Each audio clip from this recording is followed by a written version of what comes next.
Evening, folks. Welcome back to the channel. And smash that like button right meow. Me up getting my screen set up.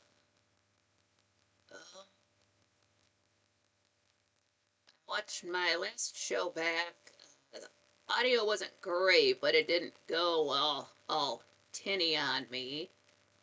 It didn't start to sound like there was an echo or anything, so that's good enough. So that means not a week from today, but 6 days from today, January 16th, Friday at 7 p.m., I will be going live for my birthday party. Just out on the balcony, just kicking it. No reviews, just hanging out. I did the same thing last year, but last year my birthday was on a Saturday, and I'm always live on Saturday anyway, and that was the best thing I could have done, because otherwise my birthday doesn't end up being a good day anyway, so that was the best thing I could have done, was see all of my friends anyway, and just have a great time. Oh, what's up, One to Go To? Glad you made it. It says, evening, Precious Franklies. Yeah! Got some great folks in the Quite Frankly chat room, and then all the best ones come over here. No, there's some great Franklies that don't come to my channel and are not subscribed that I can tell, and there's still I don't judge people based on whether or not they come to my channel or not, but there's just mentally I know just there's folks that go to both shows, and those folks are awesome. I feel like I look skinnier on this side of the room. I don't know why. It's the same background, it's the same shirt, same hat, same chair, but I don't know exactly what I weigh. It's there's 1 week every month where I don't weigh myself because there's other things going on. So yeah, I don't know where I'm at. I gotta be less than 100. But I mean, like, this is it's a child's large shirt that fits like an extra small. So hold on, I think I want to do that. Just making the wall a little bit too bright. I don't know, maybe wait, that's why my audio's a little bit screwy. I tested it earlier. It did kind of sound like it was not wanting to cooperate. That reminds me, let me check it, which is gonna be kind of awkward since the TV is behind me. So I'm gonna first have to go to my own channel on YouTube. View channel. Go to my live show. Okay. And let me hear how it sounds on the TV.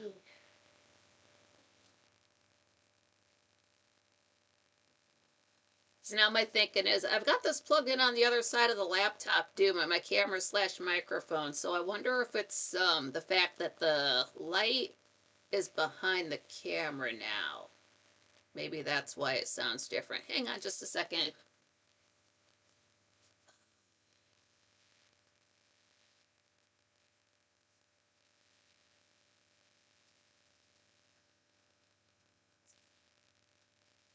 How's it sound?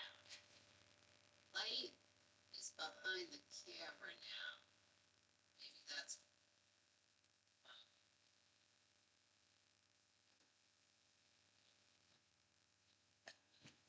Yeah, you know how we do it around here. I've got my audio equipment that came from 1932, so if it does sound a little bit like I'm storm chasing, that's why. Don't mind it. That's just how things were, and there weren't even talkies in 1926, so I can't even make up, well, 100 years ago jokes. It's fine. It's fine. It's gonna be fine. This is as good as it can get for right now. Maybe I'm farther away from the camera. That's why I look smaller. I don't know. It's just weird. It's just all the lighting is different. There's different stuff back here now. Maybe it's less to do to get set up. I don't know, but it's kind of a little bit more about making sure. I think I do have more room behind me now. I don't understand how that is exactly because it's not like the bed scrunches up to give me more room. I don't want to lean all the way back on that thing, but it feels less claustrophobic. Oh, one to go to says it sounds good. Yeah, it's good. It's just a little bit. You can watch any movie from the 1930s and get the exact same audio, so that's not bad for just inventing sound in pictures. Even though all of the silent film stars said that sound ruined film. That's okay. Honestly, when I was first doing videos, I was sitting on the bed and I didn't even have a camera set up. Or, I mean, like, I was just using the camera on the laptop. I had not bought a plug in camera yet, but it was the same thing, like, same table, a light, laptop, except that my background was all white because it was just the wall. And then I was just looking at my closet door, which is basically white too. I went to go to said, we're fine, we're gonna be fine. Yeah, it's gonna be fine. We're gonna get through it. It's gonna be okay. As long as it stays with me and doesn't start doing that popping thing that it did the one time. Um, oh, Lisa Gray, what's up? Glad you made it. She says, hi, Nikki. Happy Saturday to you. Yeah, happy Saturday. It does kind of feel like a weekend, even though I'm the type that never knows what day it is. So it's, I guess, I don't know. It's not like I go out anywhere anymore. I made my last shopping trip of 2026, and surprisingly, they had everything on my list that I needed to get. That's rare. Lisa Gray, it's all white outside my window. Oh no! Somebody whitewashed the windows. Pardon me a second. My laptop wants to update. You're not doing that. So if things lag for a second, sorry about that. How do I make it not do that? I can find this stuff when I'm not live, and then I'm live and I get nervous. Windows update.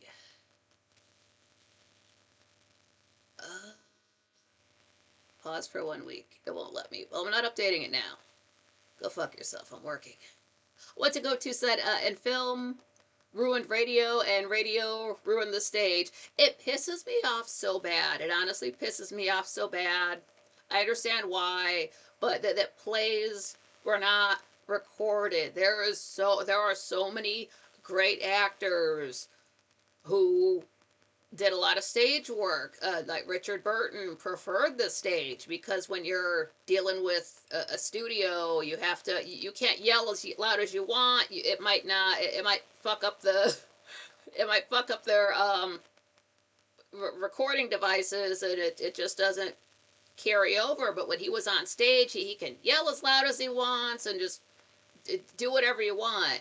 And I want to see that. Like, some stuff is recorded, but a lot of stuff just does not exist. We might have production stills.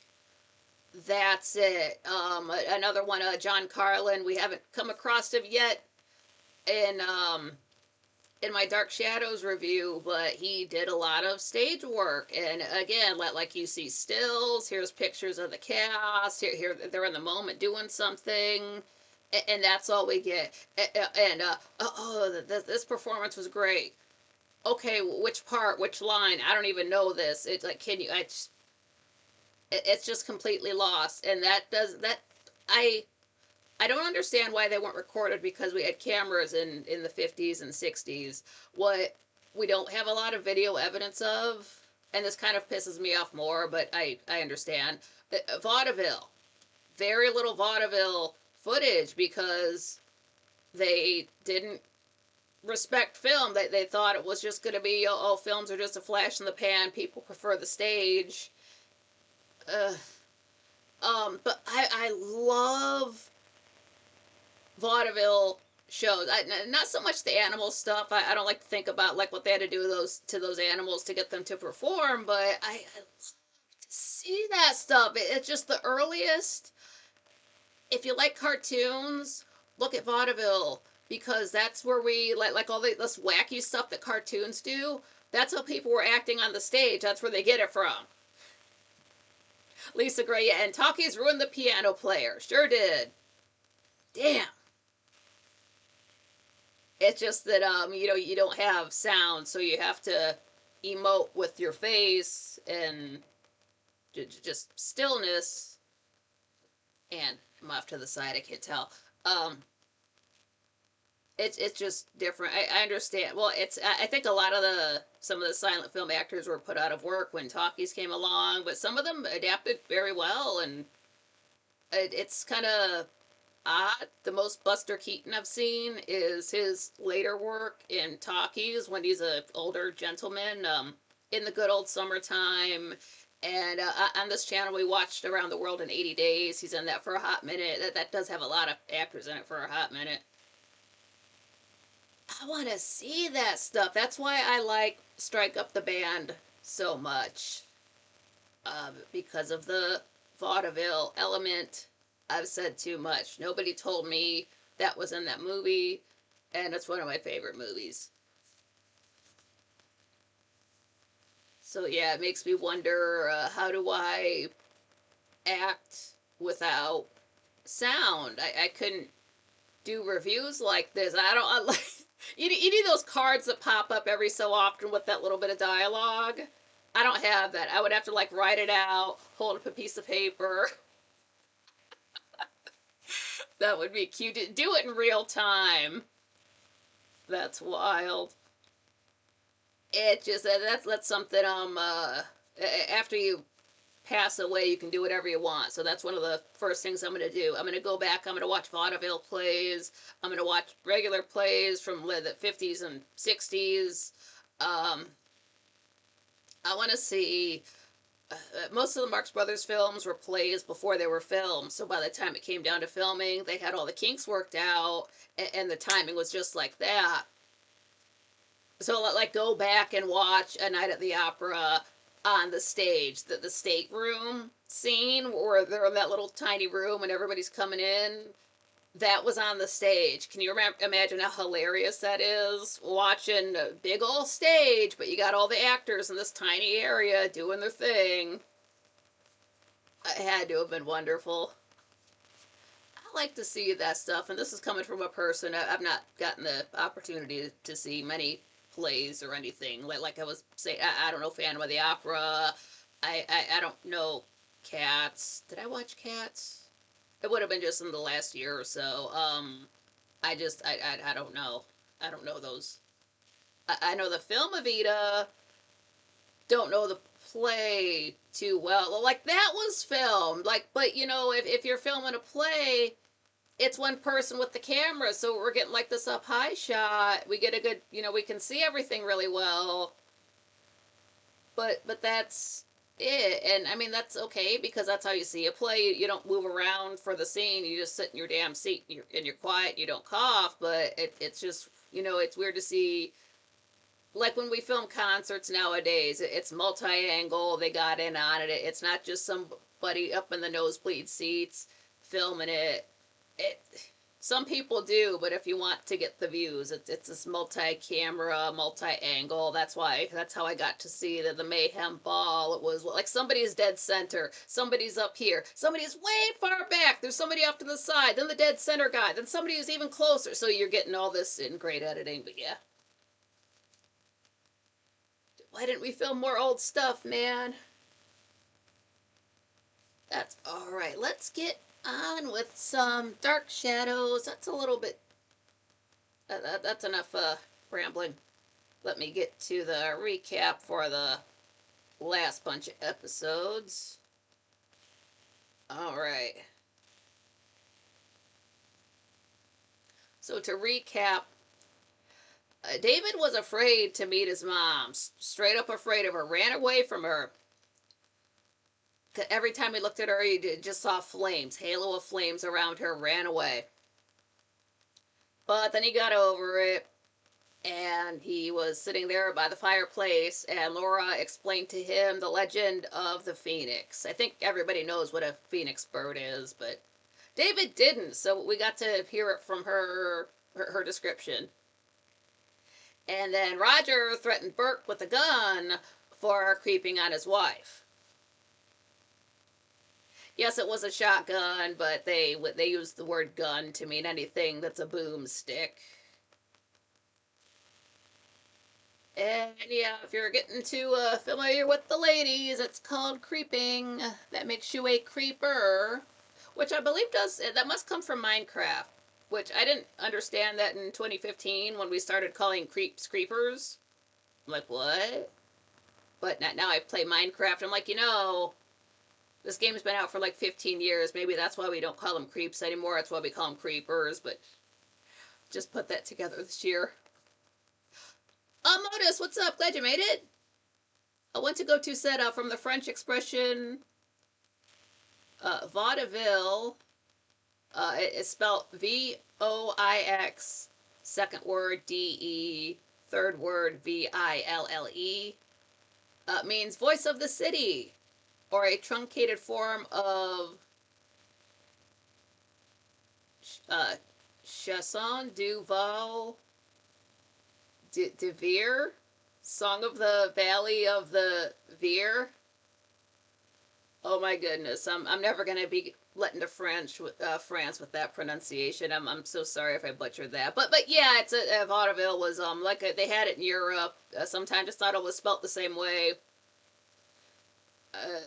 People nowadays pronounce it with two syllables. Anybody who was in vaudeville pronounces it with three syllables. Modus, yeah, video killed the radio star. Yeah, it did. Too many commercials on radio. That's why I don't like it. Like, I don't have time to listen to this.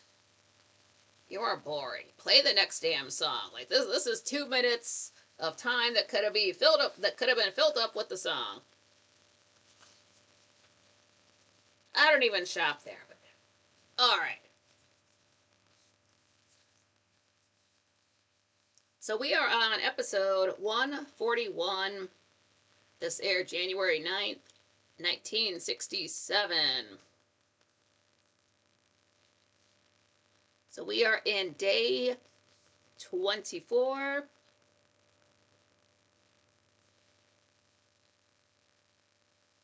Oda said to virgin women, everyone creeps them out.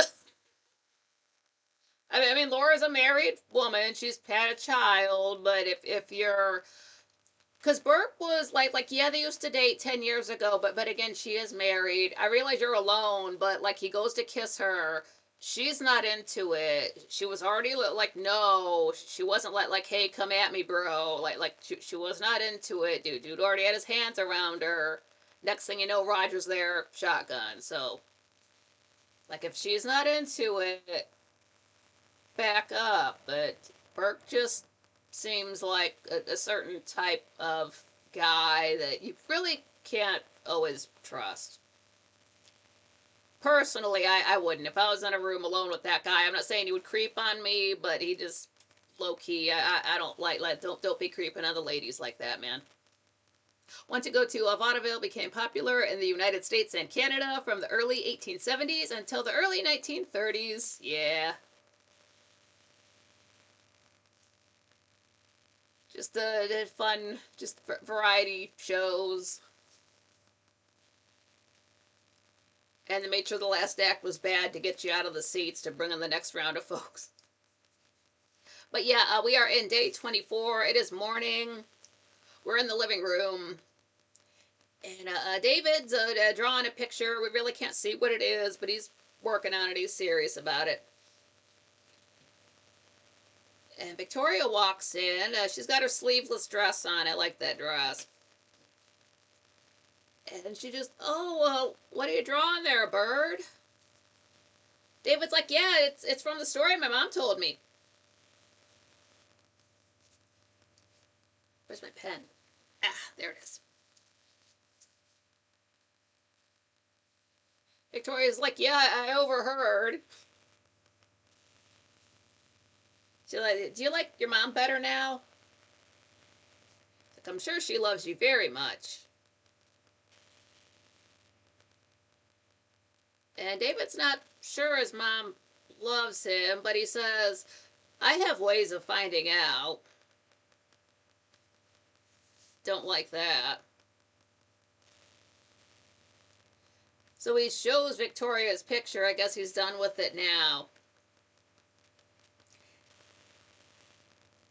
It's like, yeah, it's a bird surrounded by fire because it's burning itself alive.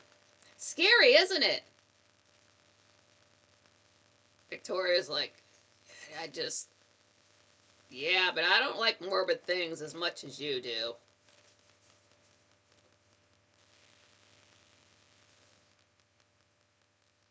A one to go to setup. Vaudeville was one of the most popular types of entertainment in North America, South America, Australia, and Europe for several decades. Heck yeah. Oh, does chunky white liberal women scare me? Yeah, same. That's no good. So over in the foyer, Liz, or not Liz, but Laura comes in and she starts hollering for Liz. But David comes in from the living room while Laura's a little bit surprised. Oh, didn't think he'd be up this early. But Laura wants to spend the day with David. And she asks Victoria, like, just never mind his lessons for today. And Victoria just, sure, I got a friend in town I want to visit, so she's cool with it. Lisa Gray, yeah, don't be scared of them. They're mostly gay, yeah. They can't hurt you unless they fall on you.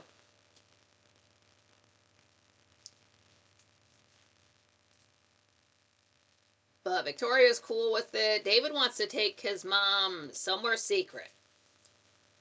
Then he asks her, do you believe in ghosts? Laura just said, well, most people don't.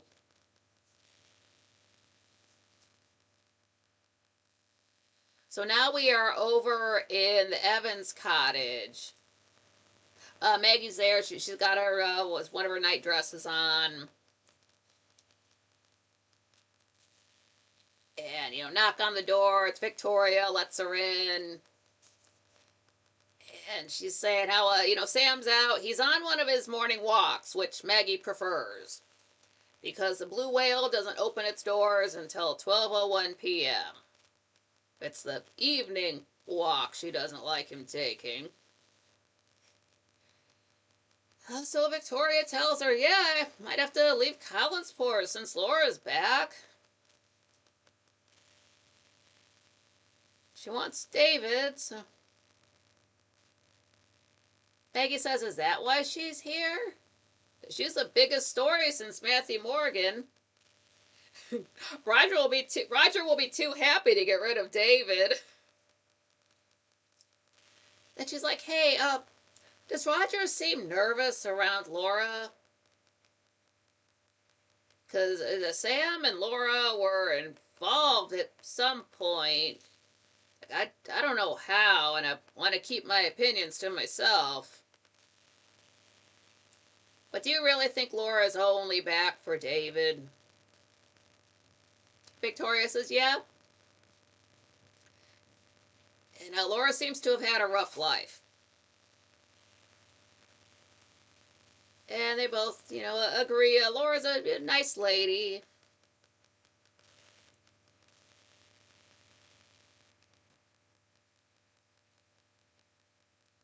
Maggie's like, yeah, until this weird stuff started happening that I can't explain, and I think Laura is behind it. Maggie's suspicious. Over in the old house foyer.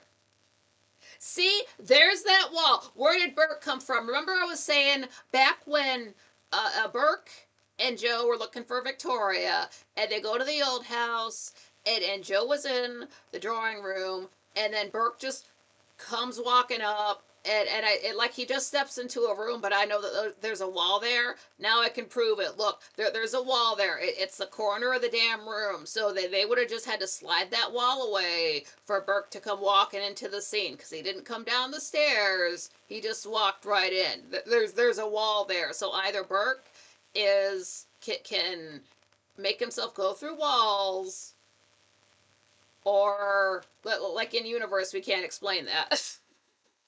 No, I don't think he's a magic user or anything. It's just how there's a wall there. There's a wall there.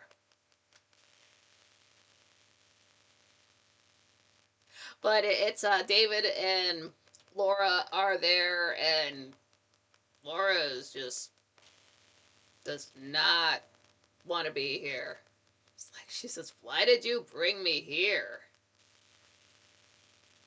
David says, "Well, I play here all of the time with my friends, like Josette.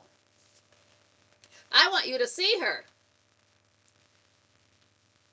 Laura is just she hasn't been here before, and it looks like you never seen somebody so mad to be in the old house. But she's just, yeah, David, you're going to be late for your lunch. Let's go. And David doesn't care about his lunch. He said, well, you stay here, and Josette will appear for you. And Lord says, I don't know, David. It just, David, well, I got to go for a minute. Bye. He just goes. He just goes out the front door. And Laura just, she can't stop him. He's just gone. So she's in there by herself and just kind of doesn't know what to do, but she looks up at Josette's portrait and it starts to glow. That's all it really does. The glowing goes away. And David comes back in. He was gone for 2 minutes. Says, did she appear? Laura's like, no, let's go now. So they just leave. But we see Josette's portrait again, and it starts to glow again.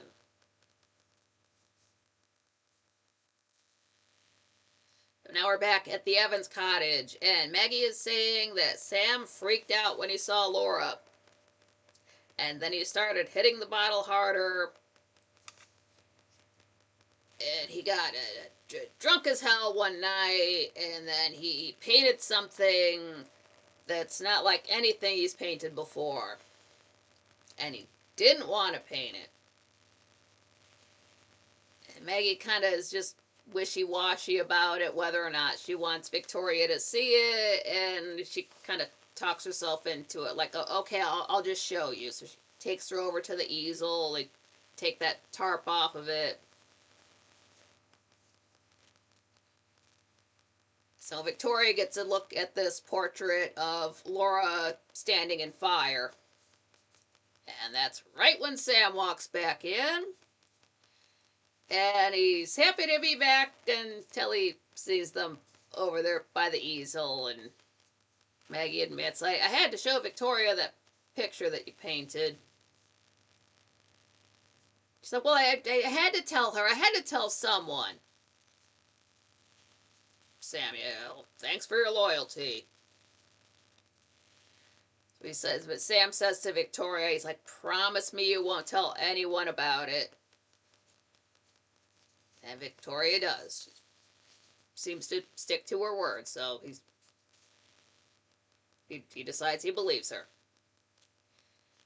And then Sam goes right to the bottle, pours himself a drink. He says he would rather cut off his arm than paint anything else like that ever again. And all of this started right after he saw Laura.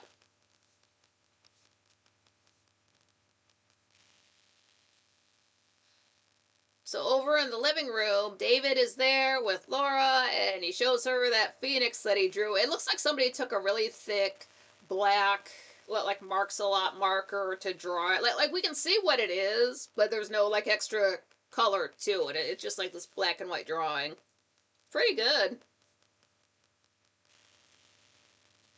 But David shows it to his mom, and he tells her he thought her story about the phoenix was spooky.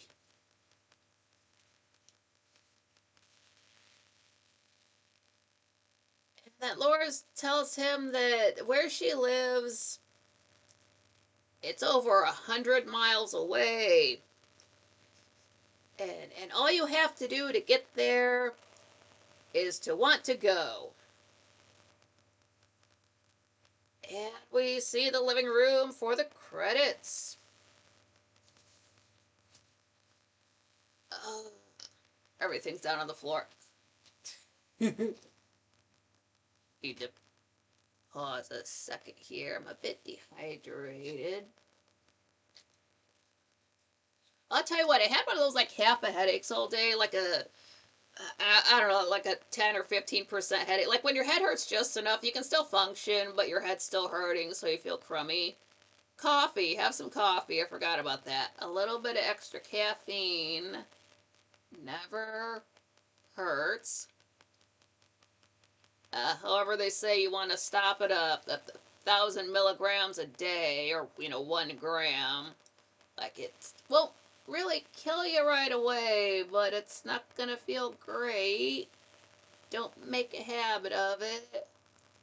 My personal limit's about 600 or 700, only because it makes it fucks with my tinnitus rather than fixing it, which is why I take so much caffeine. It makes everything sound tinny, like when my audio messes up. So yeah. Caffeine helps. Laura Collins knows about that, the way she doesn't eat anything and just drinks coffee and water. So. But anyway, on to episode 142. This aired on January 10th, 1967. That's today. It's still the 24th day. It's still morning. And we're in the Evans cottage. And Sam is just on about that painting. Just, why did I paint that? Is it why the fire? Maggie's like, well, maybe it's just because I told you about the phoenix. Sam says, I hate this portrait. I hate looking at it. I'm gonna chuck it in the ocean. So he grabs it off the easel. And Victoria says, wait. I want it. Oh, John Rogers, what's up? Glad you made it.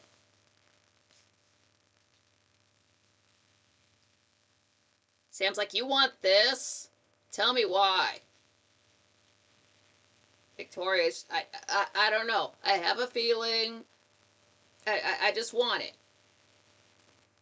Sam says it's evil. Victoria's, well, you're going to get rid of it anyway. Sam, all right, here. It's like when you're done with it, burn it. Then tell me. Can't think of a frame that would go with it. And he's upset. He just goes.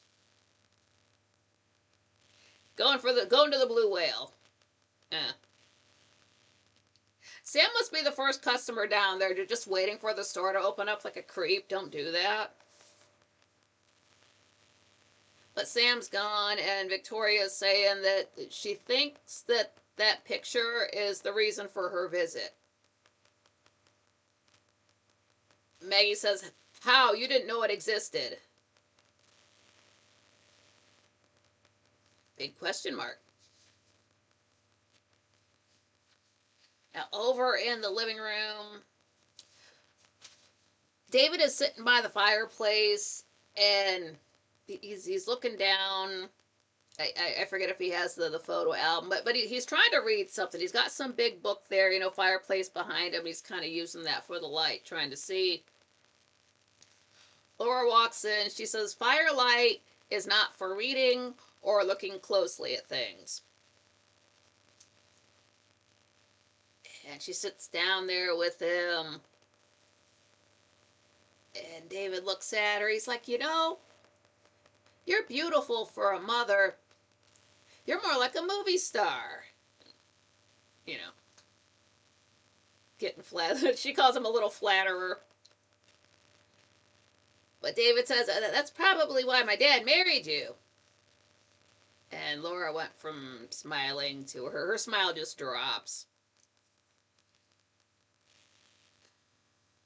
And this is when I figured it out, me personally. This is when it hit me. I know why they got married, to keep her quiet.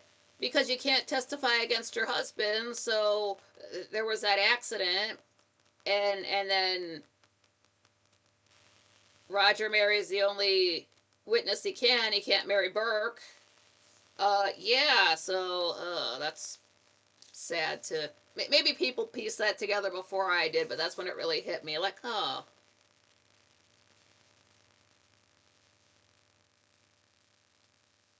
But yeah, David's saying, well, she's so beautiful. That's probably why her dad married her. And Laura's just, I suppose. David said, "Did you have a lot of boyfriends?" And Laura's just kind of, I think she's just trying to put him off with this. She's like, I had more boyfriends than you can count. So David says, including Burke? Why didn't you marry him?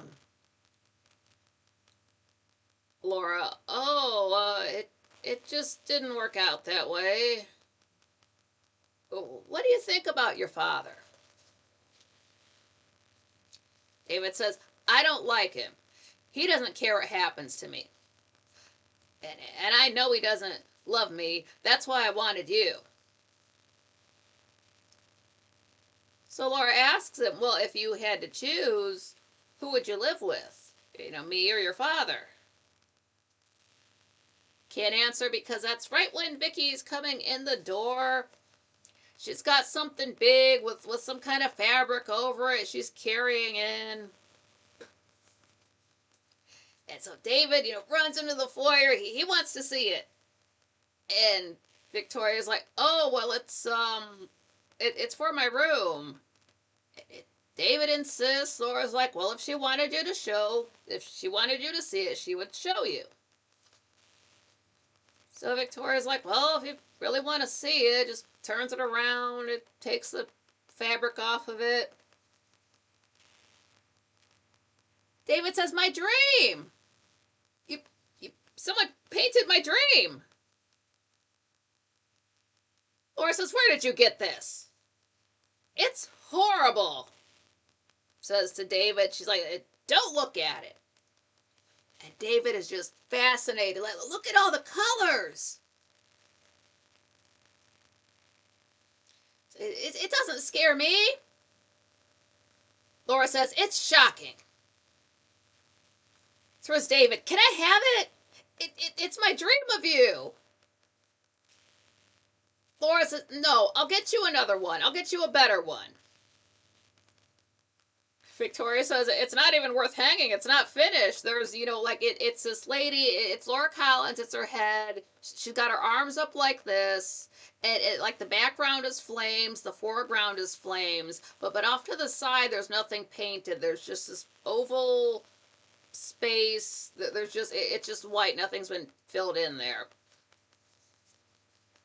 So it isn't finished. But David whines about it, that he wants to have it, so Laura just says yes. David's happy.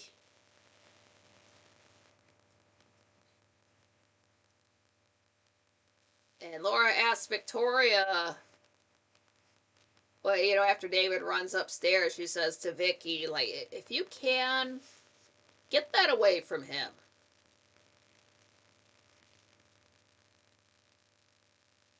That freaked me out kind of bad when David looks at that picture and says my dream, because we've just had these vague descriptions of what he's imagining and who knows what's in this kid's head. But to see, have you ever thought about something for a long time, then you see it physically in real life, like how does this exist? Somebody must have pulled it out of my head. It's like that, oh, that creeped me out. I understand. So, if it creeped out David, it creeped him out in a good way. How did somebody else draw something that's only been in my head? It's like that. It's whoa.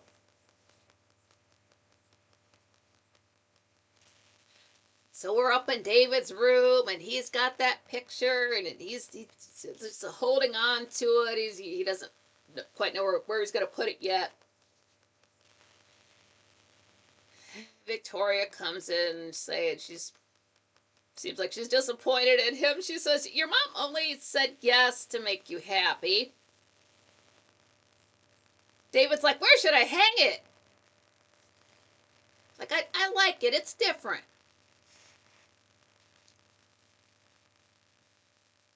So just then Laura comes in, and David's decided he wants to, like, it's like the wall opposite his bed. He's got it hung up there, just on it. Like, there's no frame. There's just a string behind it that you can't see when it's hung up. So, like, he's lying down in bed, he'll be able to look at it. But Laura walks in, and he points it out to her. He says this. He says, doesn't that look cool?" Talking like normal folks. So Laura says, "I'm gonna do something that you won't like, David." So she walks up to the portrait like she's gonna take it down. David's like, "No." He said, "If you take my picture, I won't talk to you ever again." Laura's like, "Fine. You're just gonna have to learn that, or there's just some things you're gonna have to learn for yourself." And she walks out the door. David's like, "Wait, mother!"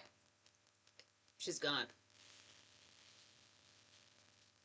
And he doesn't understand why she doesn't like it. So Victoria tells him, "Well, she wants the right things for you. Like, looking at this picture is not one of them." I get it too. Like, it's one of your parents that you like love. Why would you want to see them burning up in fire? But that's not the way David sees it. That's literally something he dreamt. So I don't think he's necessarily keeping it to be morbid. It's just something from his dream, so that's why he wants it. But now we're back over in Evan's cottage. It is nighttime. Maggie's in she's got this dark skirt, the short sleeve, sweater, but like a t-shirt, but it's got short sleeves and it's a sweater. A ponytail. The lights are turned off. Sam comes in and he's lit up. He's just so happy to be rid of that portrait. Like, "Yeah, I've even been thinking about a new one." And, "Oh, Maggie, it's getting late. Why don't you go to bed?" And she's, "Oh, okay, good night, Pop." So Sam goes over to the easel, he's left-handed, painting again, doing something we can't see. Then he backs up and looks at what he did. And then we get to see it. It's another, there's some, it's not as, detailed, but it's still like some lady standing in fire, and just flames everywhere.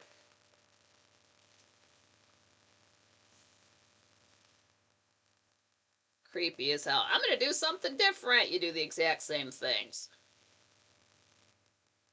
So he's freaked out right now. Then we're back in David's room, and that picture up on his wall starts glowing. And David was asleep, but he wakes up, and they took just Laura's head and just made it a bigger and bigger and bigger, like it's almost the size of the entire shot, almost above David's bed, and that freaks him out, as it would anyone in the middle of the damn night. And we see the Evans cottage for the credits. We can see that new picture that not Frank. Who the hell's Frank? That dude's not an artist, he's a lawyer. That Sam drew.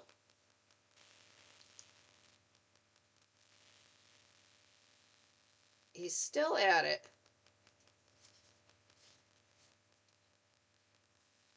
So that's creepy.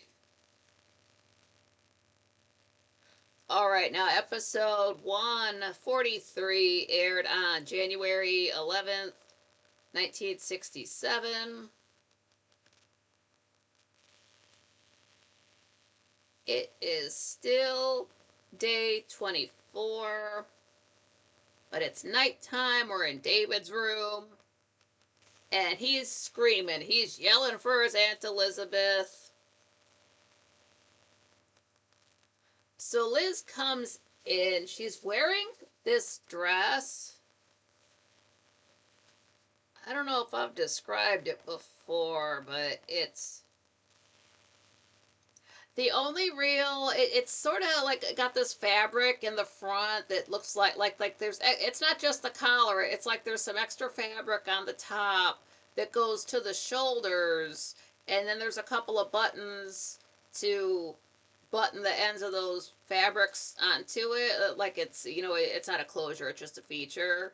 So it's an interesting neckline, but with these two little straps of fabric that kind of like they're not behind the shoulder, they're not directly on top. It's just weird. I don't see that in clothing very much. But it's a nice dress. That's just sort of an odd thing to do.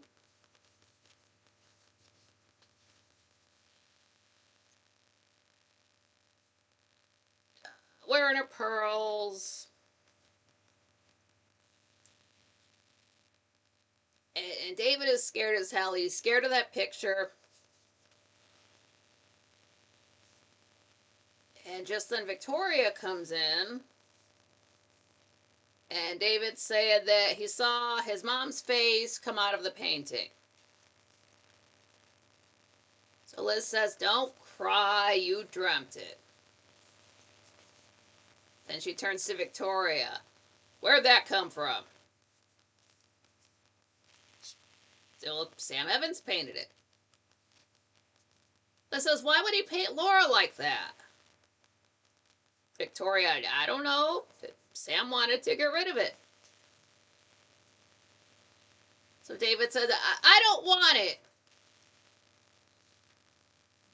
So Victoria goes to, reach for it to take it down. Then David, "Wait! I feel like I should keep it." Liz says, "We'll talk about it tomorrow."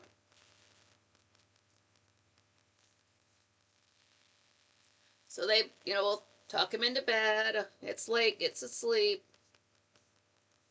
But as soon as they're out of the room, he gets out of bed, walks up to that portrait, and he's just standing next to it, just staring up at it.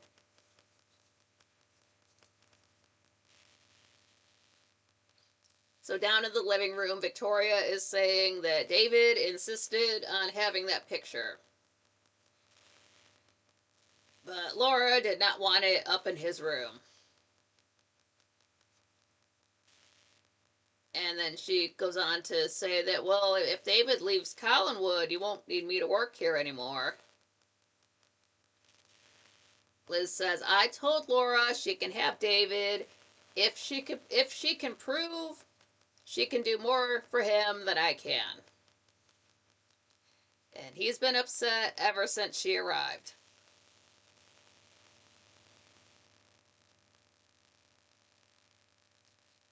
And then we cut back up to David. He's still up in his room. And he goes over to look in his crystal ball. And he goes back up to the portrait just to stare up at it. I guess the way it would in a museum. You ever look at art in a museum? It's fun. So now it's the next day. It's day 25. It's morning. We're seeing just a shot of Collinsport during the day. There's lots of cars. There's the pharmacy camera left.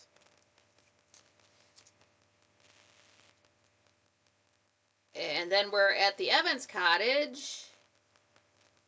And a knock on the door. Sam opens it. It's Victoria and David.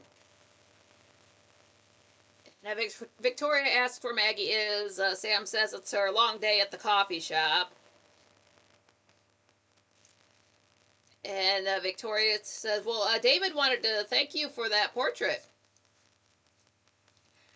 David says, it's scary. I like it. Why did you paint my mother like that? Now, before Sam was so pissed off talking about that painting to Victoria, but now he's talking to a little kid, so he can't be all, pissed off and, scared of the little guy, so he's got to be accommodating. So there's Sam.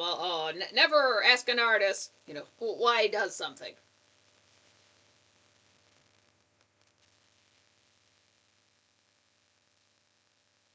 And David he has to know why Sam painted his dream. And he keeps dreaming about his mom standing in fire. Oh, Dragon Sage, what's up? Glad you made it. Smash that like button right meow. It says, sup, home chickens. Greetings from Montreal, Canada. What's up? Is it snowy there too? We had rain yesterday. I guess that's what I heard. I don't look out there.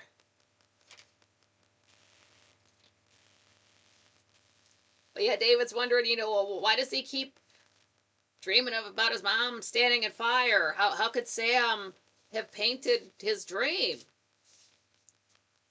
So Sam says, well, maybe we travel on the same psychic wavelengths. David says, what? There's Sam. It's probably a coincidence. Don't worry about it. It's like, oh, I'm getting another vision. It's that you want a cookies and cider. You can go get some in the kitchen.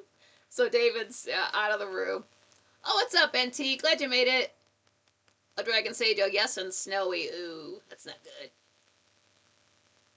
was like one warm weather day, and then everything's down by the freezing area. Oh, and speaking of which, with my birthday coming up, there's always bad weather on January 18th. Either that, or it's just going to be the coldest day of the week.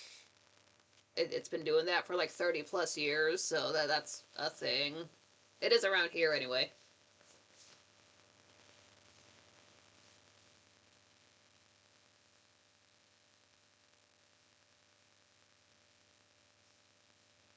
So now that David's out of the room, Sam is saying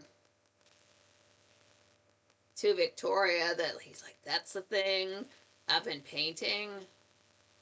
That kid's dream. He's like, I tried painting a seascape, and it's another woman standing in fire with a blank space. Pours a drink, knocks it back. And Victoria tells him that something made her take that portrait and show it to David. Doesn't know what. And just then, David's done with his cookies and cider, so they gotta get back to Collinwood. So they take off. Sam, another drink. Tries to paint something.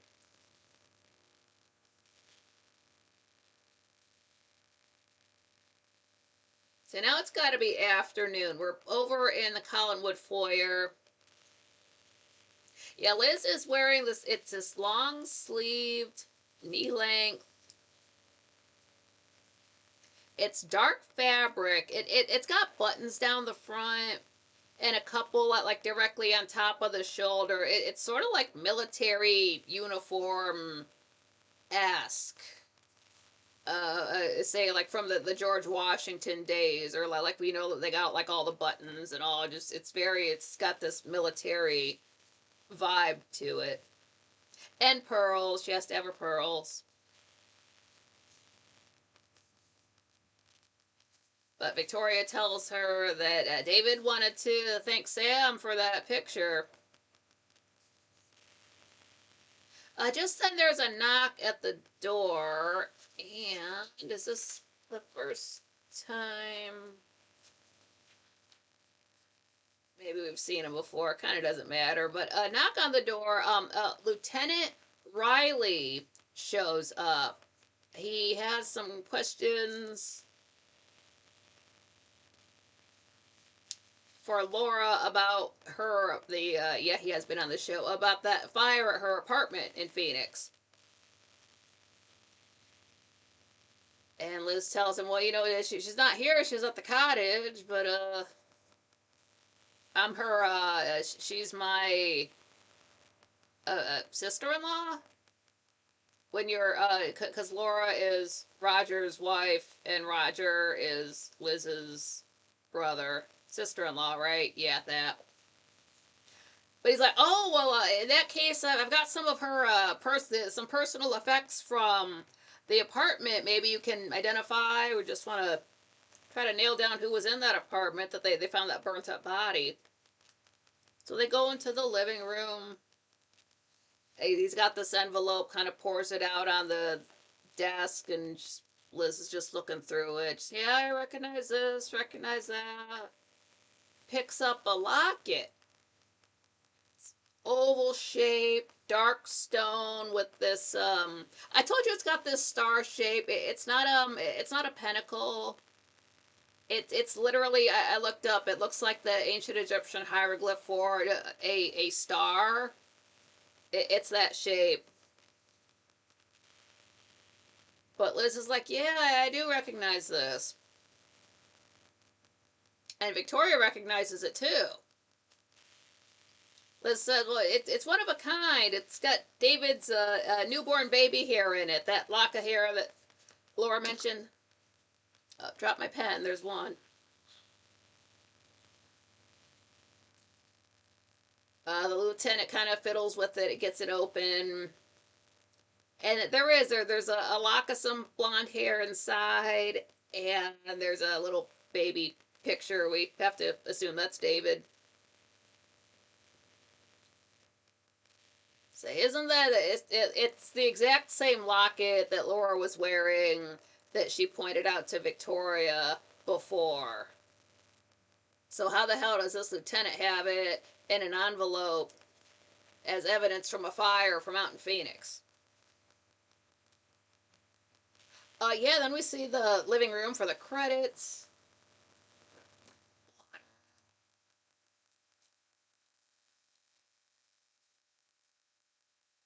Let's do the Kermit thing. I feel like I get more dehydrated on this side of the room.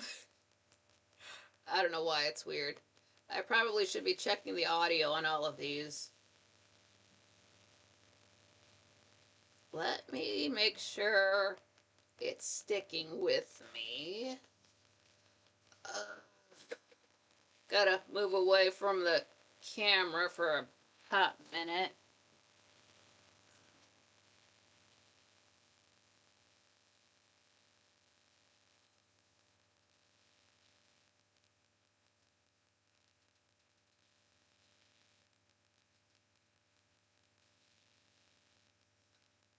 Gotta move away from the camera. Yeah, that's good. That's good enough. Alrighty, 1930s audio. Pretty good. Because that's faster than the old way I was doing it. Yeah, audio is just a little bit 1929. That's okay. It's good enough. What happened at my last show that I got something like 140 and 150 views on it in a week. I rarely break 100 views, and suddenly, like especially on the 7th, this channel was getting a lot of clicks, but that one review, what the hell? I watched it back. I'm like, what was there nudity or something? No, I would have gotten in trouble for that. So why, out of all the reviews that I've done, is that the best one? It's got 141 views. Like I rarely break 100. But I don't know. I don't know. It's great. I'm glad folks liked it. Blew my mind. Anyway, episode 144 aired January 12th, 1967. We're still in day 25. It's the afternoon. We're in the living room, and Victoria is telling Liz that she is sure Laura has that exact same locket right now. So Liz just, she must have had a copy made. So now we're over at the cottage. It's better lit and it's redecorated. You can tell it's made for a woman now. It's got like the couch in there.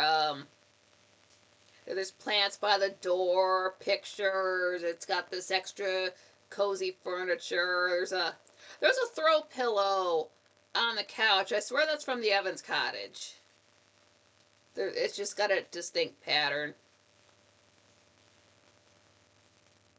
But anyway, it's Lieutenant Riley's there with Liz and Victoria, and he wanted to ask her some questions. Shows her the jewelry there, and it's like some earrings and little stuff like that, and she recognized it like, oh, this is mine and that's mine. Yeah, that's mine too.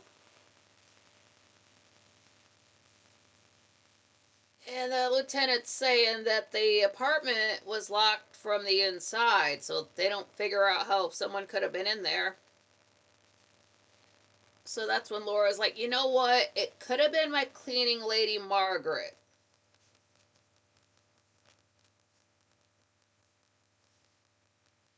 Yeah, there's a sofa there. It's long enough for 3 people. There's a rug between the entrance and the sofa. It must be a rectangle. But that's good enough for the lieutenant. He just wanted to see if she recognized that stuff, and just, yeah, that's mine. She doesn't know too much about the cleaning lady other than she cleaned for her. Like, she didn't know her last name or nothing like that. So it's, well, thanks for your time. But Victoria wants to stay and talk with Laura, so she hangs back. And that's when Victoria says, I could have sworn I saw you wearing this locket. Laura says it couldn't have been.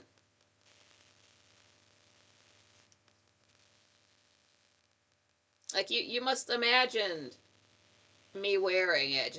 They're just really trying to gaslight Victoria right now. I mean, Liz really wasn't. Liz just tries to downplay everything a little bit, but Laura just, oh no, that couldn't have been it. Maybe it was something like it. Just avoid. Trying to make Victoria think she's crazy or something like that. But now we're at the front door of Collinwood, and the lieutenant is saying that he's going to tell Phoenix to look into that, or look for that cleaning lady. And she could have been dead before the fire. That's what he was saying to Liz. Now in the living room, Frank Garter is there. He's got some contracts for Liz to sign. And Victoria's come back by now. And Victoria tells Frank that it's just been weird ever since Laura showed up. And she's explaining about the locket, like I know I saw her wearing it, and then this lieutenant shows up, and he's got one just like it. WTF. I think Laura is lying. Now, Liz was right there with the contracts, like she's sitting there, like she's reading them or signing them. But the whole time she's looking up, like we can see her, and the other two are talking by the fireplace, so, she stands up, like, I couldn't help it over here.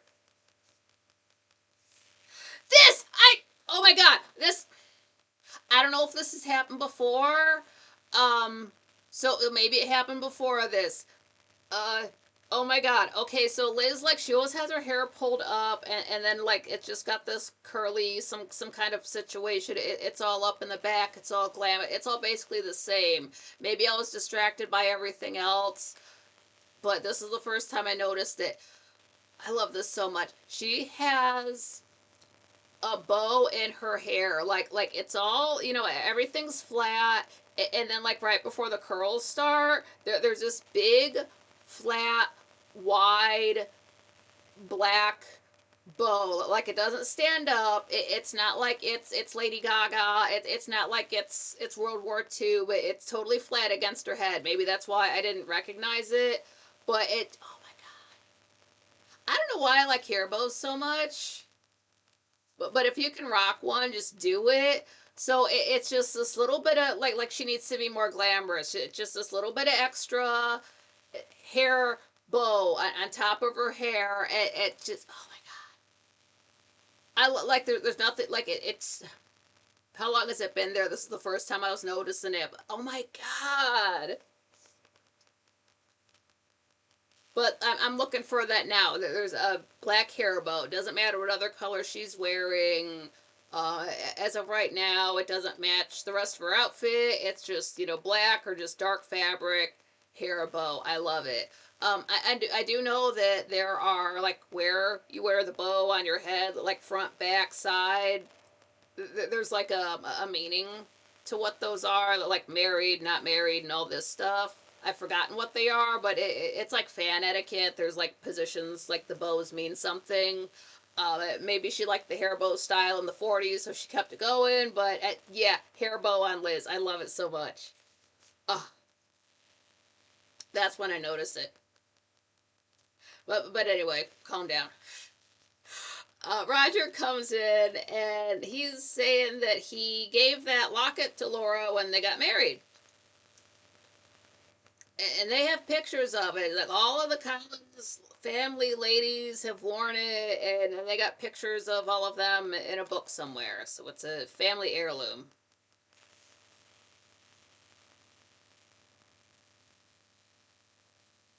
But Roger's got to go. He's going to go check on David.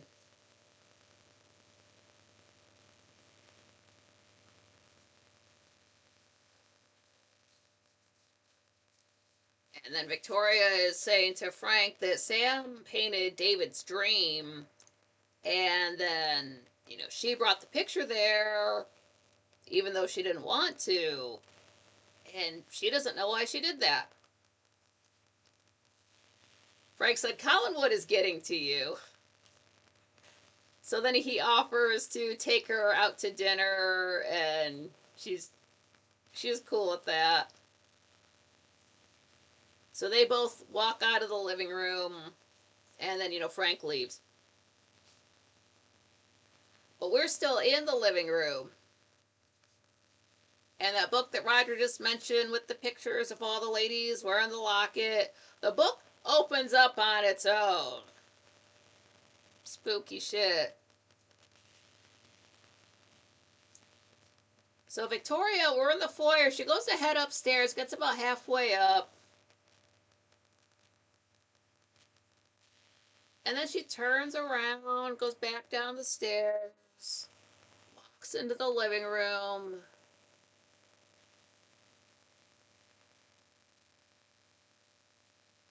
So Liz comes up to her, and Victoria's like, why did I come back in here? Liz is just, oh, well, maybe you wanted to see that picture of Josette with the locket.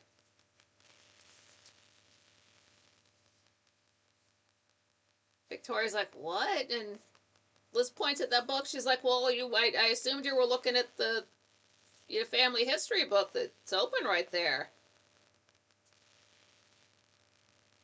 Victoria says, it can't be. That book was closed a minute ago. And Liz just goes on saying how that locket was given to Josette on her wedding day. So Victoria says, well, maybe it's a sign that Josette, maybe it's a sign from Josette And Victoria thought that Josette was watching over her at the old house. And all of this is too creepy. It's too weird. So she's just going to go take a walk. She needs some fresh air. So then we get this outside shot. We've seen it before. There's like this side entrance to Collinwood, and with some stairs going down. Like you walk out and there's some columns. Like come down the stairs, make a yeah. You would hang a left. You go down this other wide set of stairs.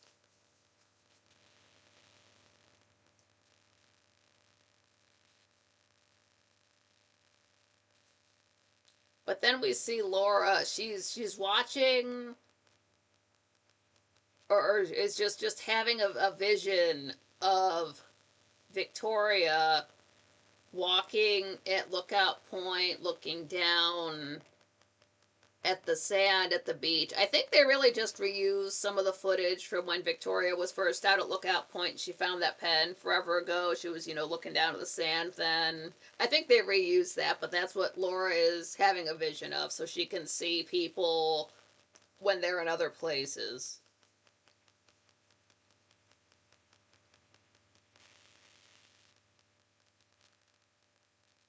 But Laura happens to be standing in the woods. Maybe that has something to do with it.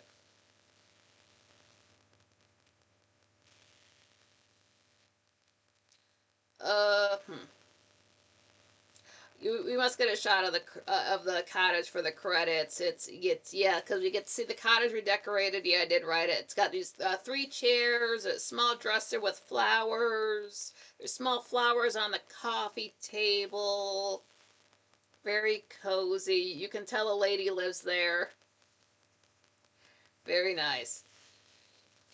Oh boy, here it goes. All right, so episode 145 aired on January 13, 1967. Uh, it starts out and there's this little disclaimer that this episode happens to be a kinescope. It's spelled Kinescope.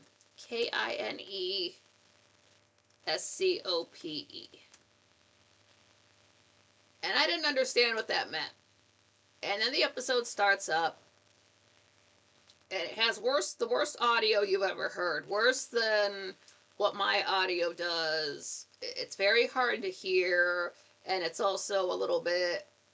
It's not as clear as it usually is. You sort of get the sense that this was recorded like somebody played this episode on their TV from 1967, and somebody had a camera back just recording the TV, like the very earliest speed runs of video games. So because of that, the audio is much worse, and the video is not as good. Me with my tinnitus, I can't like listen through that noise. So I thank the gods there is Tubi, because the DVDs do not have subtitles. There's no way I was going to get through a whole episode listening to that. And then I remember there's more than one episode like that too. It doesn't happen a lot, but that's the only copy we have, so that's what we're stuck with. So I had to watch this on Tubi. So I was just reading subtitles. So if I tried to like pay as much attention to this as I would any other episode, but I was watching it with the volume way down and just reading. So if there's any like nuance, maybe if a character did something, I didn't see it moving around because I was reading the words. So thankfully we have that. Otherwise, it's we're lucky we have a copy, so I'm not complaining. But if you have hearing issues, it's kind of rough. But I think I did all right.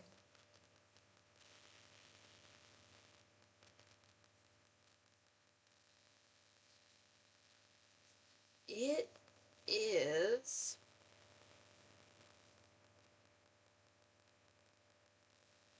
Yeah, this is where I might have made a mistake with the dates, but I'm just going to stick with what I've written down. No, it would still be the same day. But anyway, it's day 25. It's afternoon. And there's David. He's just standing in his room, staring up at that picture. So Laura comes in and she wants to do lunch. And then she mentions that she couldn't find David yesterday, and David just, oh, well, I went into Collinsport with Victoria yesterday. Almost as if he was too busy to see his mom because he was out with Victoria. But he thinks that that picture is a warning of something bad that's going to happen, and he wants to know what.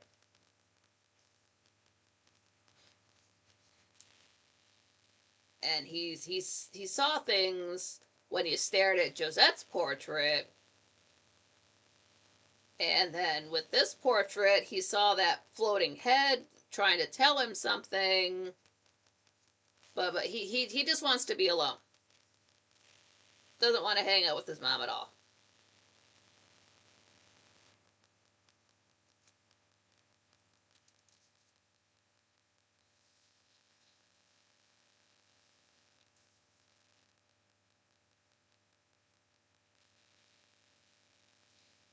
Could this actually be the next day?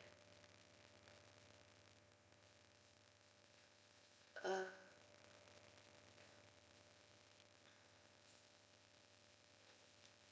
Maybe not. Wait a minute. Day 24. Day 25.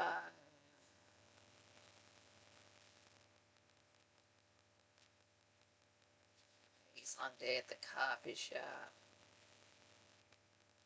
So it can't be day 25.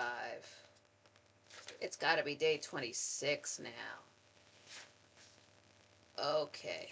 All right. My bad. It's day 26. It's the next day. My bad. I will be correcting this in real time. I thought I just fixed all the dates from last time. That's okay. I'm catching it in real time. That's all right. We're gonna be fine. So it is day 26, but still everything I said. But anyway, we're in the Evans cottage. Maggie is wearing this quilted bed dress. I know from later on it's like this light teal color. But we're gonna see it again. We're gonna see it again. But she's wearing that.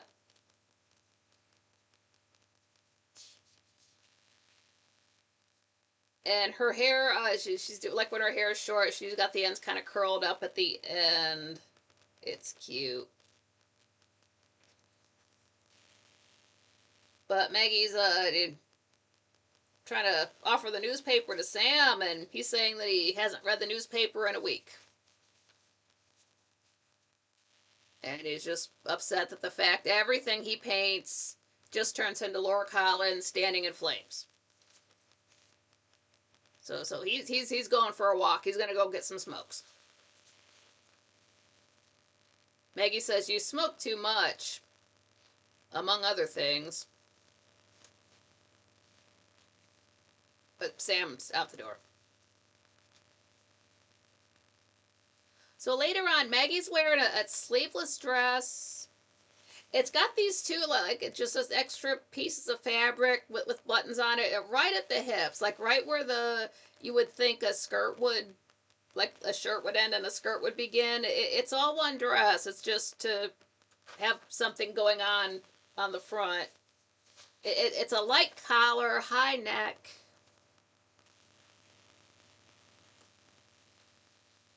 But knock on the door, it's Laura Collins.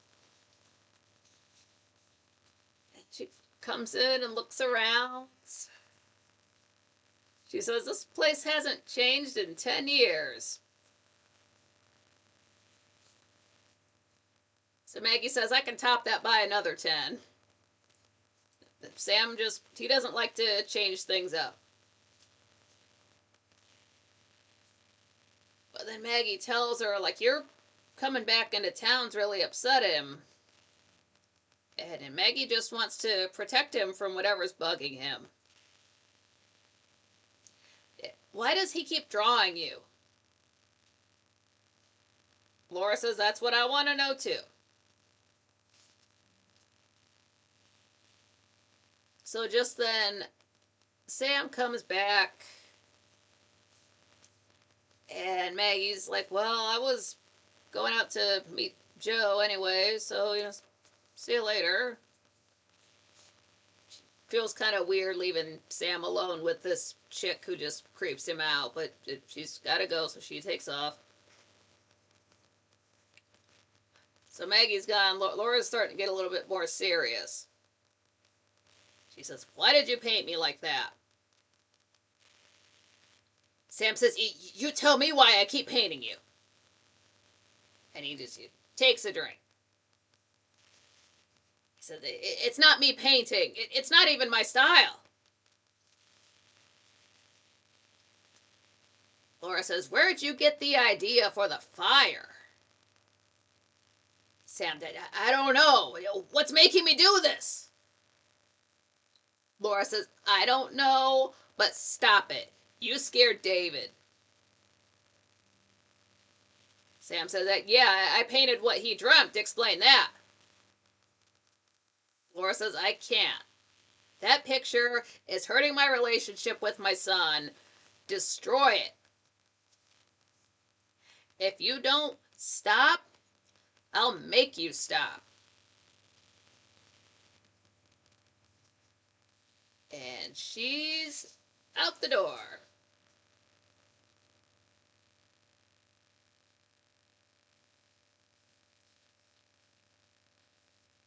So then later on, it's night, and it's Joe and Maggie coming in.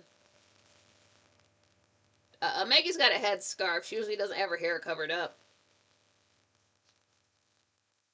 But she says she's losing her patience. She spent half of her date with Joe worried about her dad. And she feels like she's his nursemaid. And then she goes on to say that she's thinking about just picking up and going to Boston or New York. And she really doesn't see much of a future for herself in Collinsport. But then Joe mentions himself. And they kiss. First kiss. In his corduroy coat. Oh.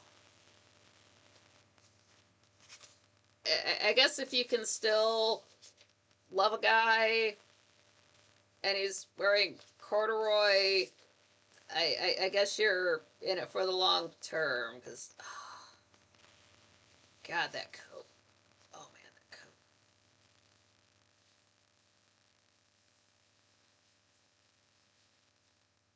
Ugh.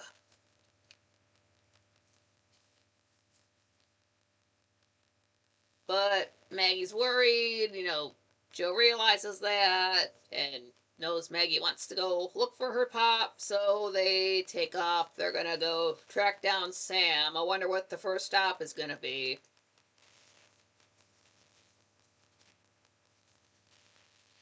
And then we're up in David's bedroom. The picture of his mom is glowing again. So Laura walks in and she looks at it. And then she just leaves the room. Like, oh, that thing's still here.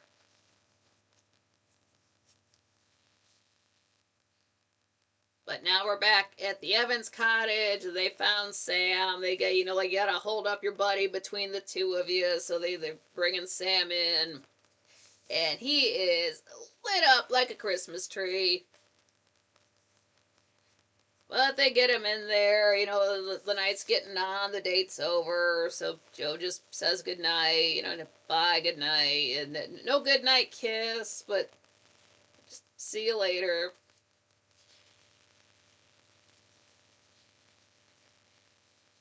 Sam is just like wobbly on his feet. You know how it is when you're that far into the bag. And he takes out his cigarettes, matches, lights one, and just stretches out on the couch there and just kind of, not really to fall asleep, just stretching out. You know when you got a good buzz like that? He is just kicking it.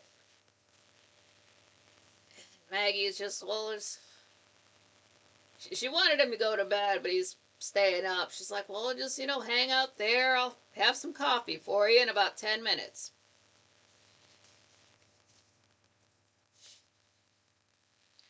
So now we're over in the living room at Collinwood. And Laura is staring into the fireplace, as she often does.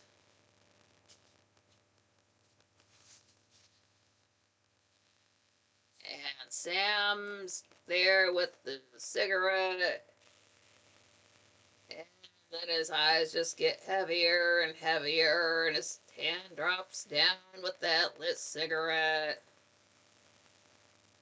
There's some newspaper on the ground. Remember that Maggie was pointing out the newspaper to him earlier? Well, there it is. If you introduce a newspaper in Act 1, you have to shoot somebody with it by Act 3, or however that saying goes. And then we see David's bedroom with Laura's picture for the credits. No.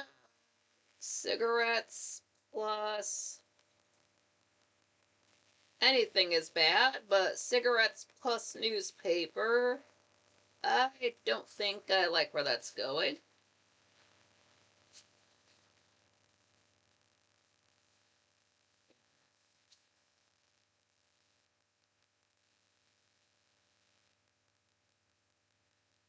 Uh, I think I'm gonna have to watch that Kinescope episode again. Okay, I'm just trying to catch myself. It'll be fine. It'll be fine. All right.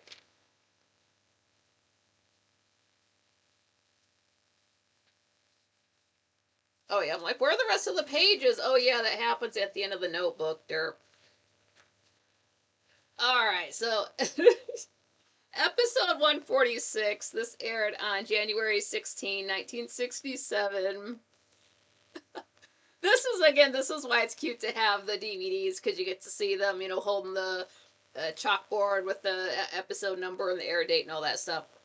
But like they're holding it up in front of Sam, so there's the actor just chilling there. He's got a cigarette, and as they're reading the stuff, he's lighting his smoke before they're gonna start the scene, and it's cute to see that right before they're gonna yell action. But yeah, it's Sam chilling on the couch for the chalkboard shot. Alright. So it is still day 26. It's nighttime. And they sort of just reshot the end with like Sam, lighting a cigarette, and just, hand getting farther down, eyes getting heavier.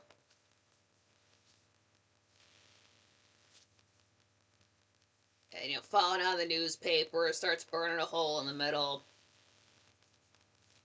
Then we get a close up of Laura's eyes. Like, you can really see her eye makeup really well. What they do with the, like, underneath the eye, instead of like following the shape of the eye, it just kind of goes straight across underneath. It's not a hard line, but I guess maybe it makes the eye look bigger.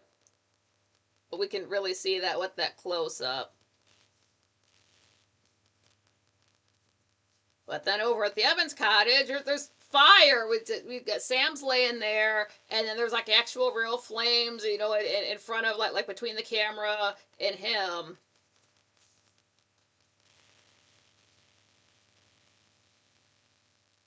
Jump back to the living room. Liz walks in. She's wearing that dark fabric dress, some rich, thick kind of fabric with the jewels at the waist. It's got lapels, the double pearls, or double pearl earrings, one strand pearl necklace. But Liz walks in and sees Laura, because Laura is just staring into the fireplace. And Laura, and she's just staring. She doesn't know anything else that's going on.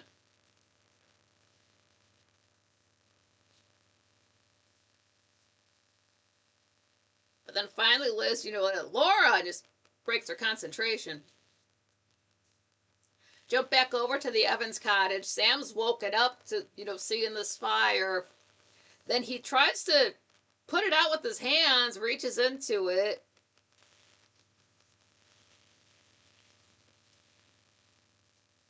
I don't know why I guess you're drunk. Like, why would your first instinct be to touch fire? But he touches it, pulls his hands away, like, ah!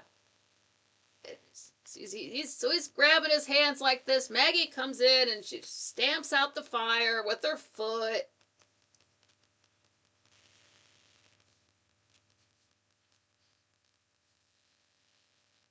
Gets it all put out. Back over in the living room, Laura's just, sorry, were you saying something? I get lost in thought. It happens when I stare into the fire.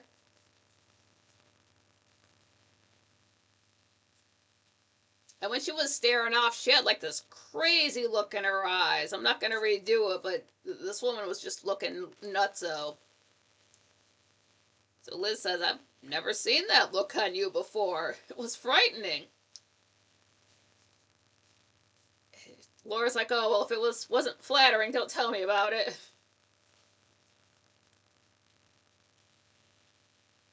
But back at the Evans cottage, Maggie's just getting off of the phone. Okay, doctor, we'll do that. Thank you. I guess you just had to call a doctor to tell him what happened. But Sam's there. His hands are wrapped up in a couple of just regular ass bath towels. So, like, no fingers or nothing. This guy's not picking up anything. So he's just bummed out to just sitting there.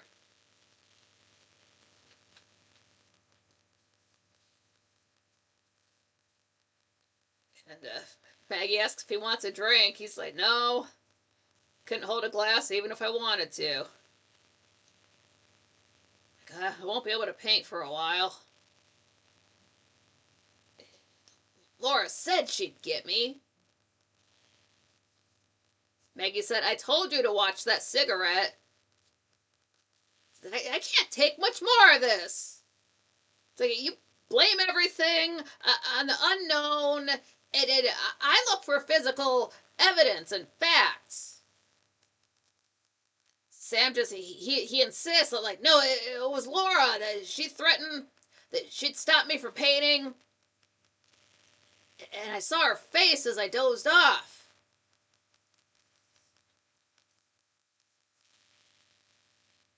So back in the living room, Liz is saying that you're not making progress with David. He keeps having the same dreams, and recurring dreams are they indicate a disturbance. Laura says, yeah, and that picture up in his room doesn't help. It should be removed. Liz asks him, why did Sam Evans paint that? It's not even his style. Laura says, yeah, Sam started another picture, just like it. He's ruining everything for me. I don't have time for this. I didn't expect these obstacles. And just then Roger comes in. And Liz is saying that Laura's presence upsets David. So Roger says that David has always misbehaved.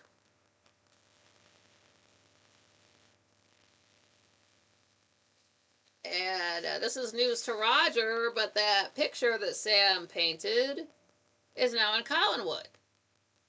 Like, it's here. Laura's like, yeah, and he paid in another one. Do something about it. Roger's like, I will. I'm going to the Evanses right now. Gonna put a stop to this. But before he can leave, there's a knock at the door. He opens it up. Maggie's there. And she wants to speak with Laura. She goes into the living room and says that her father's burnt her hands really badly, and he's convinced that Laura did it. That she caused the fire in their house. Roger says, I won't have him saying that about my wife, so he's out the door. He's gone. So Maggie goes on. She says, well, my dad said that you threatened him to stop painting. Laura says, I did. Maggie said, well, what did you say? She's like, well, it's what I did just now. I told Roger. Maggie's saying that this whole situation is strange. And Liz agrees with her.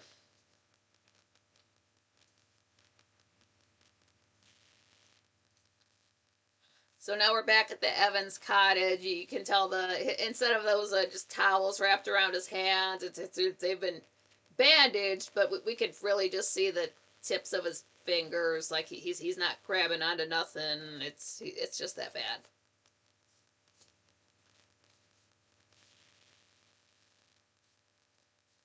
But there's a knock on the door. Yeah, Roger comes in.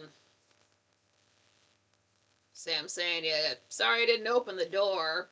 Your wife burnt my hands. Roger says, oh, she came in here and lit a match? It's like, that's what you get for painting my wife like that. Where's the new one? I'll finish it for you. So he walks over to the easel, takes the tarp off of it. He's like, oh, I guess somebody finished it for me. Sam's like, what? Walks over there, looks at it. He's shocked too. It's the picture, it's that second one we saw before. But like the entire middle of it is just burnt up. Like somebody set fire to it, put it out. It's mostly just a frame with a giant hole in the middle of the canvas there.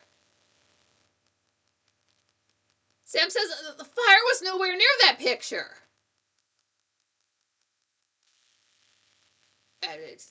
Evans Cottage for the credits. It wasn't, because it was back there the whole time, covered up. The fire was right by the camera, and that's on the other side of the room. There's no way like flames got up underneath there, burnt it, extinguished itself, because it would have burned the cover that was on it too. How did this specifically get burnt up? Ooh, that's creepy.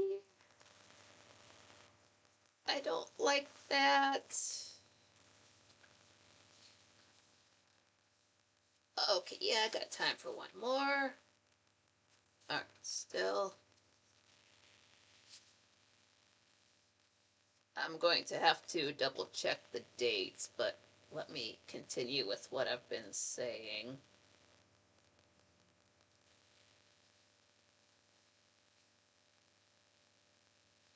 So episode 147 aired on January 17, 1967. It's the next day. It's day 27. And we are up in David's room. And Roger comes in. And Roger's already in there. David walks in on Roger, reaching for the painting, trying to take it off the wall. David stops him. What are you doing with my picture? Roger just, it's bad. You shouldn't have it. That's kind of just the line everybody's feeding him. You just shouldn't have it. You shouldn't look at it. Why do you want this in your room, son? Well, why do you hate your mother? David says, I don't hate my mother. I'm supposed to have it. It means something. It's something important. Roger says, I don't want you to think of her that way. David's like, you want to take my. It's like, you want my mother to take me away because you hate me. I hate you. I wish you would die. And then he runs over to his bed, just head down, just crying. So Roger goes over to the bed. He sits down. He's like, it's like, I would miss you if you left. I don't hate you. Give your mother a chance. So David says, well, if you take my picture, I won't talk to my mother ever again. So just then, Victoria walks in, tells David to go eat lunch. So he's out of the room. Then Roger's saying to her that it's ironic Sam painted fire, then he burnt his hands last night.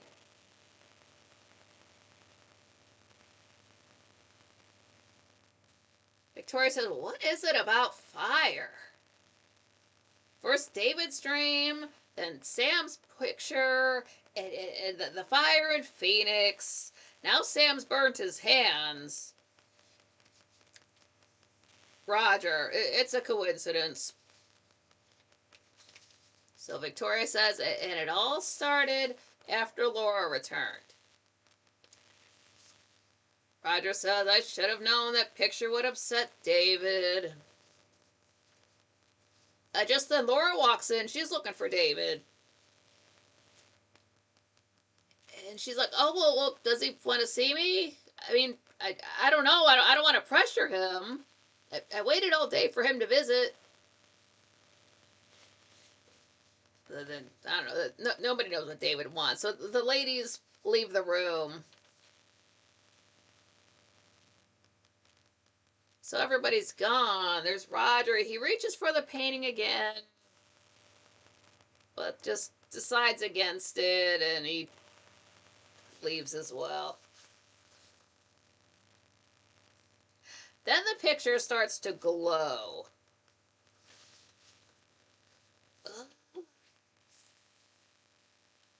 Creepy stuff happens when pictures glow around here, man.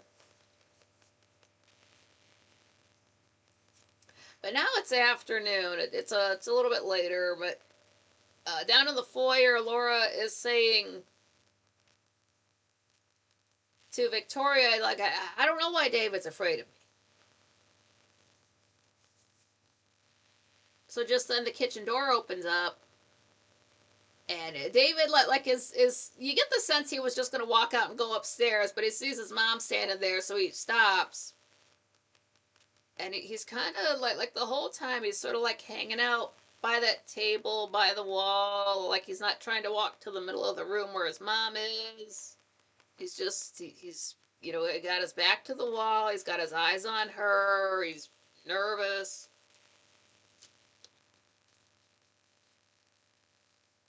You can tell when somebody doesn't want to be around another person.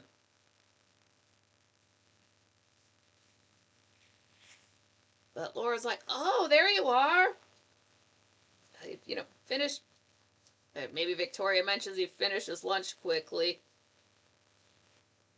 But Laura said, well, let's go to the cottage and we could have a little talk. And here's David. I can't. I've got to do schoolwork. Like the one time he wants to do schoolwork. Victoria doesn't call him on this, but he's just, like we can see how nervous he is. His mom's standing behind him. And she gets up close to him. She just kind of like touches the hair on his head a little bit, and that scares him. So he runs upstairs. Laura says, did I do something wrong just now? Victoria, no. Like, no, not right this second, but before. But she just says no. So Laura's like, I've got an idea. Can you arrange for us to meet like before? Victoria's, well, David's upset, and I wouldn't want to upset him anymore. Laura says, oh. Like, oh, now you don't want to help me? Okay. But we're over in Burke's room, and he's got this picture out. Well, we can't see what it is, but he's smiling at it. There's writing on the back. We can't see what that is, but we know he's looking at a picture of Laura. And he's just smiling at it. He looks at the back to read whatever it says, and looks at it again, and a knock on the door, so he just sets it on the coffee table, opens the door. Victoria's there. It bites her in. She comes in. She sets her purse on the table, and as she does that, picks that picture up. Like, oh.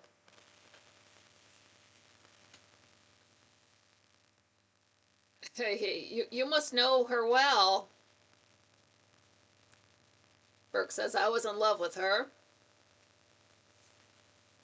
Victoria's like, well, what happened? Burke pauses before he says, well, she married Roger. But you didn't, come here for backstory. Victoria's like, actually, I did. I don't trust her. I don't know why she lied about that locket. And then she explains the whole locket situation. And, like, she really wants to like Laura for David's sake. So Burke says, is Roger nervous around Laura? Victoria, no. He wants Laura and David to be close again. So just then the phone rings. Burke picks it up. And Laura is saying to meet at the pier in 1 hour. So, okay. He and Victoria are basically done talking. So a new scene, new location. It's nighttime now. We're on the pier. It's foggy AF, but like there's barrels. There's wooden crates. You can see it's like the backs of buildings, and there's just a dock back there. So we got like these wooden buildings with like proper windows with curtains. So there must be folks back there doing their businessy things. One of these just one of these singular this metal overhead lights.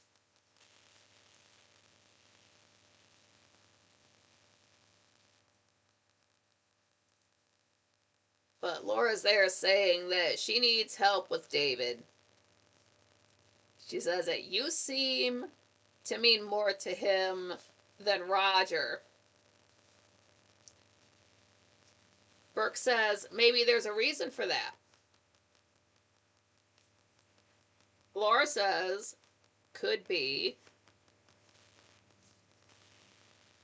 But Burke asks her to elaborate on that, and all she says is she would rather leave certain things unsaid right now.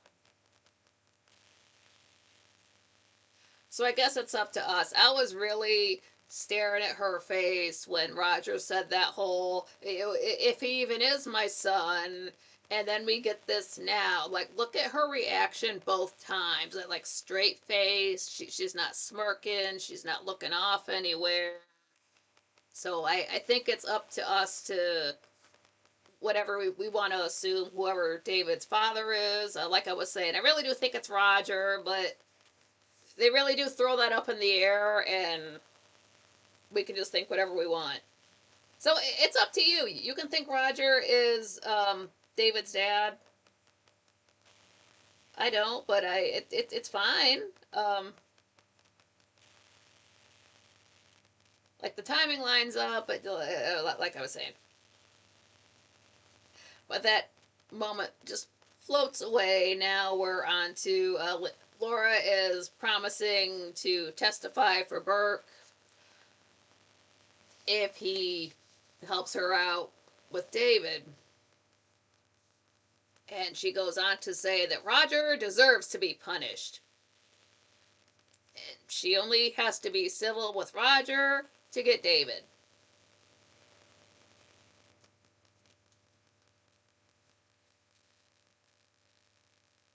But Victoria saw them, being friendly with each other.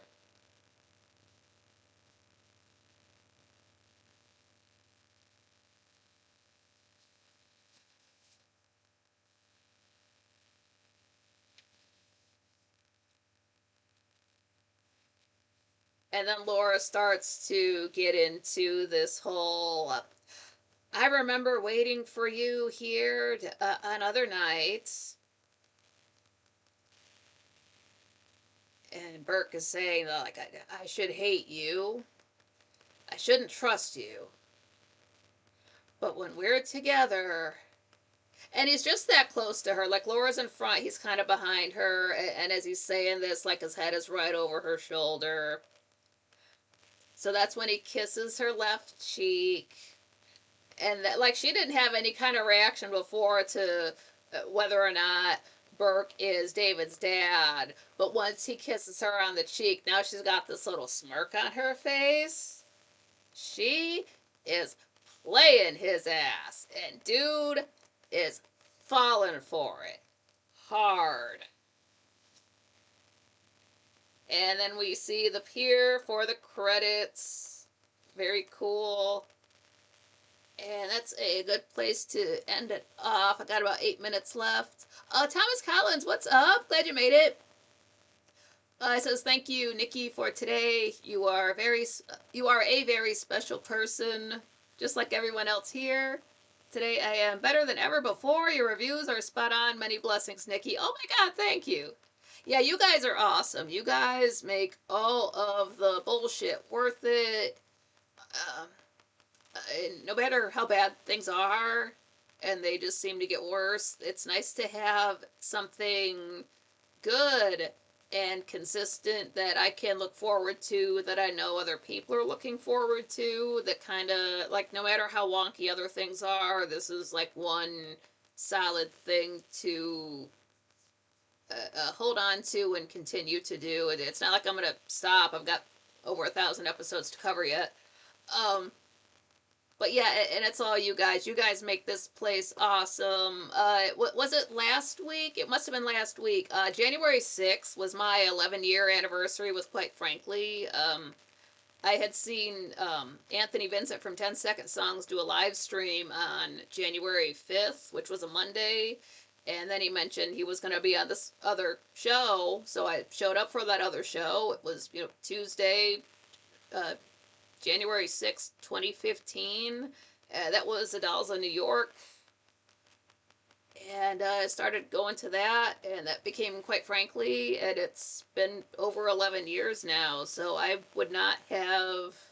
Yeah, I would have kept going to the show, but the show is. I'm not on the show, I'm in the chat room, and the chat room is people, and those people are you guys. So you guys make the chat room what it is. And that has been a home for me for 11 years. And it's nice that I can be, yeah, I didn't know I was going to be making videos then.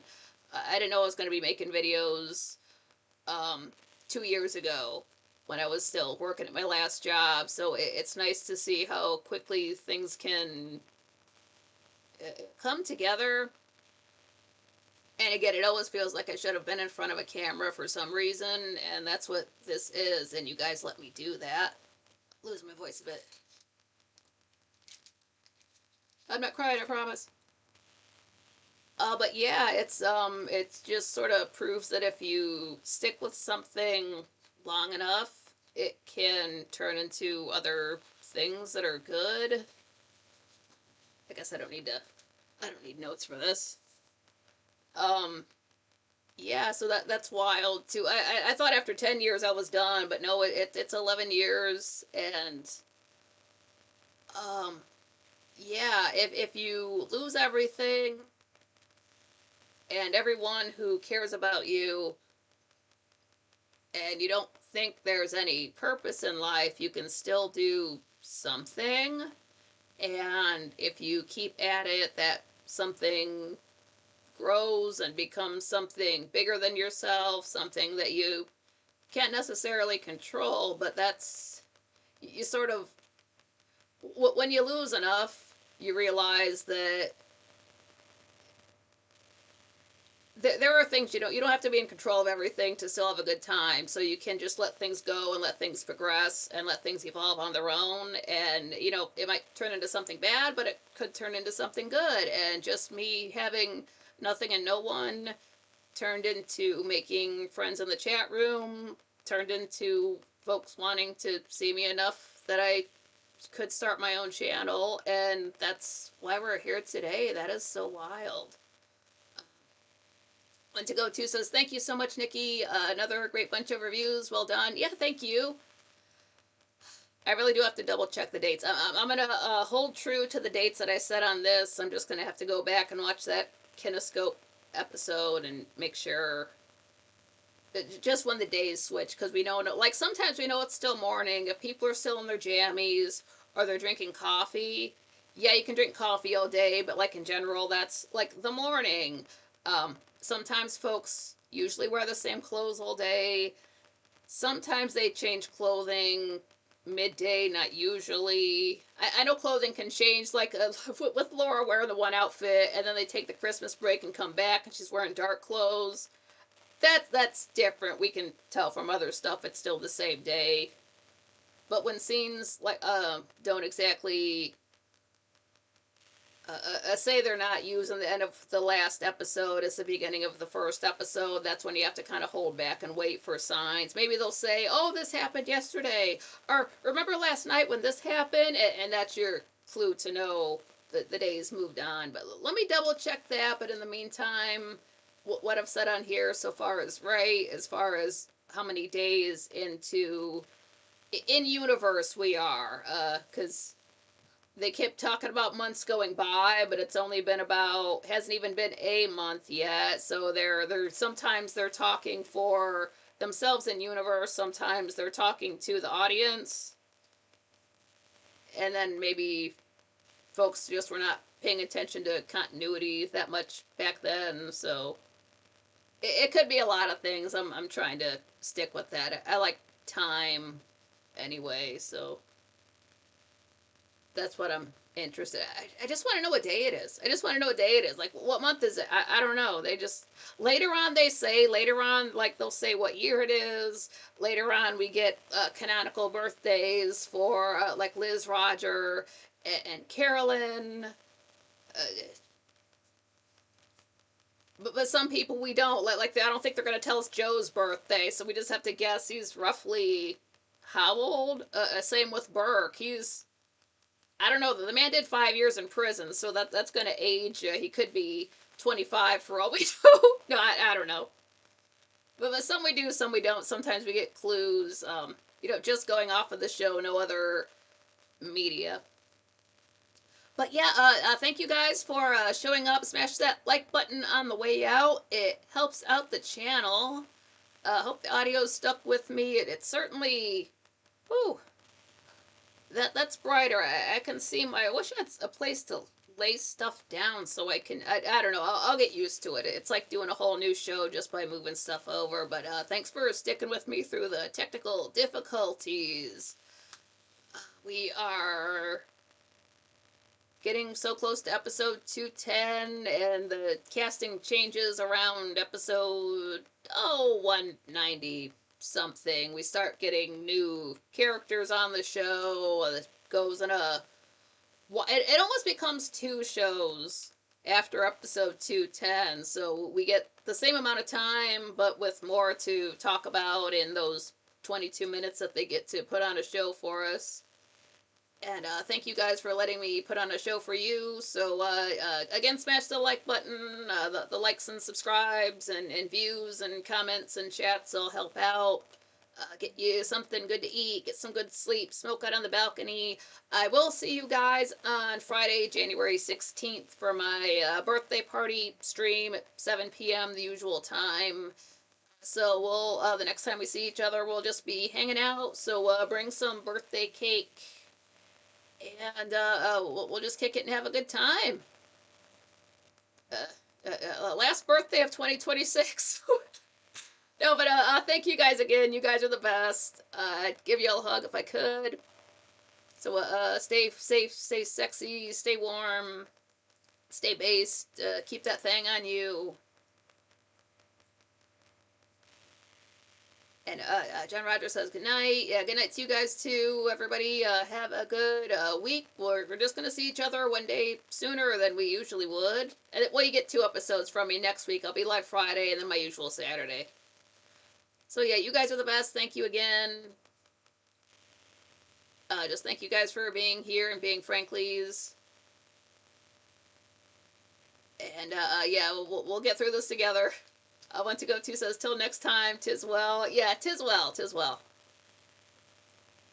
Yeah, just repeating myself here. Love you guys again. The shirt is Not Today's Satan. Gray Still Plays. Link in the description. Not affiliated, just a fan. You can watch Dark Shadows for free on Tubi right now. Link in the description for the channel and for the show. It's also on Internet Archive. That is all free. The box set is north of $400. I got it right over there. Addiction only, because that's a pretty penny. But yeah, thank you guys again. Have a great night. Get some good sleep. I will see you in a chat room.